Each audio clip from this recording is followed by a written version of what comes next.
একটা কমন জিনিস আমি দেখতে পাচ্ছি। দেবরের সাথে প্রেম করতে হামিদাকে সুযোগ করে দিয়েছিল শাশুড়ি জাহেদা খাতুন। আসিয়ার ঘটনায় আসল ভিলেন তাহলে কি জাহেদা খাতুনই? এবার যেন বেরিয়ে আসছে একের পর এক আসল সত্য। ভিউয়ার্স, কি বলা হচ্ছে নতুন করে আসিয়ার ঘটনা নিয়ে? এ বিষয়ে জানতে সম্পূর্ণ ভিডিওটি দেখে সঙ্গেই থাকুন। আসিয়া ঘটনার শুরু থেকে সকল আলোচনার ফ্রন্টে ছিল আসিয়ার বড় বোন হামিদা। কেননা তার পাশ থেকেই ছোট বোনকে তুলে নিয়ে অমানসিক ঘটনাটি ঘটিয়েছে হেটু শেখ। কিন্তু বোনের এই ঘটনায় হামিদা আসলে কতটুকু জানে, সে প্রশ্নই এখন উঠেছে সোশ্যাল মিডিয়ায়। একই ঘটনায় স্বীকারোক্তি তার কাছ থেকে মিলেছে ভিন্নভাবে, এবং বোনের সঙ্গে এমন ঘটনায় পরিবারের সবাইকে জড়ালেও বাদ রেখেছিলেন দেবর রাতুল শেখকে।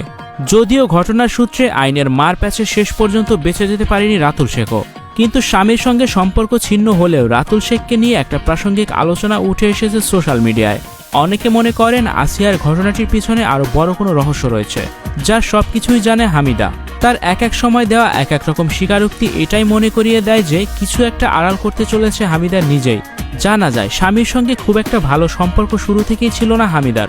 আর অন্যদিকে সজীবের ভাই রাতুলের বউ তো চলে গেছে বহুদিন আগে, যার সুবাদেই হামিদাই ছিল ঘরের একমাত্র বউ। তবে হামিদার দেওয়া এক বক্তব্যে জানা যায় স্বামী সজীব শেখ তাকে শুধুমাত্র ভোগের পণ্যই মনে করতেন। স্ত্রীর প্রতি স্বামীর যে একটা দায়িত্ব থাকা দরকার সেটা সে কখনোই পালন করেনি। যেমন ছিল স্বামী সজীব শেখ, তেমন ছিল রাতুল শেখ ও তার শ্বশুর হিটু শেখও। বাপ ছেলেরা সবাই মিলে তাকে একই চোখে দেখে। হিটুর কারণে তার দেবর রাতুল শেখের বউ সংসার ভেঙে চলে গেছে, এবং তারপরে ওই পরিবারে বউ করে আনা হয় আমাকে। কিন্তু শুরু থেকে স্ত্রীর অধিকার পাইনি আমি।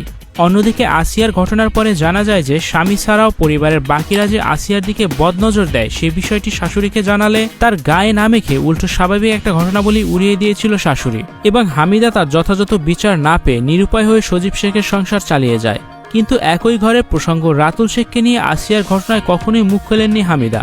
তিনি অভিযুক্তদের মধ্যে স্বামী সজীব শেখ, শ্বশুর হিটু শেখ এবং শাশুড়ি জাহেদা খানকেই দোষী সাব্যস্ত করেছেন। এতবার দেবর রাতুল শেখকে গ্রেপ্তার করা হলেও বিষয়টি হালকা করে দেখেছে সকলেই, কেননা আসিয়ার ঘটনায় সে যে কোনো ভূমিকা পালন করেছে তার কোনো সূক্ষ্ম প্রমাণ এখন পর্যন্ত দেওয়া হয়নি, বা তাকে নিয়ে তেমনভাবে কোনো কিছু বলাও হয়নি। যদিও হামিদার মতে রাতুল শেখও তার ঘরে আসতো, তবে তার মধ্যে দিয়েও মন্দের ভালোটা বোধহয় রাতুলকেই মনে করতেন হামিদা। কিন্তু বোনের সঙ্গে অনাকাঙ্ক্ষিত ঘটনাটি ঘটার পরে তার চোখে শ্বশুরবাড়ির সকলকে এখন অপরাধী মনে হয়, এবং সেই অপরাধীর কঠিন শাস্তির অপেক্ষায় করছেন আসিয়ার বড় বোন হামিদা। ভিউয়ার্স, শুরু থেকে হামিদা যে কথাগুলো বলেছেন সেই কথার পরিপ্রেক্ষিতে রাতুলের নাম তেমনভাবে না আসলে শুধু একবারই বলা হয়েছিল রাতুল এই কাজের সঙ্গে জড়িত আছে।